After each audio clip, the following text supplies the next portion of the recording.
Bhavnagar Vartej police સ્ટેશનમાં થોરડી ગામથી રાજપરા તરફ જતા રોડ પર કામ કરતા હતા ત્યારે 3 લોકોને તેમના ગામના કેટલાક શખ્સોએ મારી ધમકી આપી હોવાની પોલીસ ફરિયાદ નોંધાવી છે, જેને પગલે 2 શખ્સોને ઝડપી લીધા છે। ફરિયાદી મહેન્દ્રસિંહ ઉર્ફે મુકેશ જીતુભાઈ રાઠોડ એવા મતલબની ફરિયાદ નોંધાવી હતી કે તેના મિત્ર અને ભત્રીજો તેમની જમીન આવેલી હોય તેની સાઈડમાં ખોદકામ કરતા હતા ત્યારે બાઇક લઈને આવેલા હરપાલસિંહ લખધીરસિંહ જાદવ, અર્જુનસિંહ ગંભીરસિંહ મકવાણા અને ધર્મેન્દ્ર મહિપતસિંહ ઉર્ફે ભાણો બાળો સોલંકી ત્યાં બાઇક લઈને ઊભા રહેતા મોબાઈલ કાઢતા શૂટિંગ કરતા હોવાની આશંકાને પગલે તેમને રોકતા તેઓ ઉશ્કેરાઈને 4 વ્યક્તિઓએ મારી જાનથી મારી નાખવાની ધમકી આપી હતી। પોલીસે મહિપતસિંહ ઉર્ફે ભાણો બાળો સોલંકી અને લખધીરસિંહ સવજીભાઈ જાદવને ઝડપી લઈને આગળની કાર્યવાહી હાથ ધરી છે।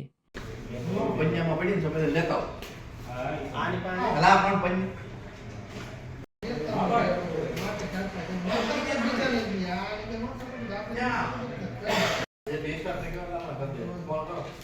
બોલાવે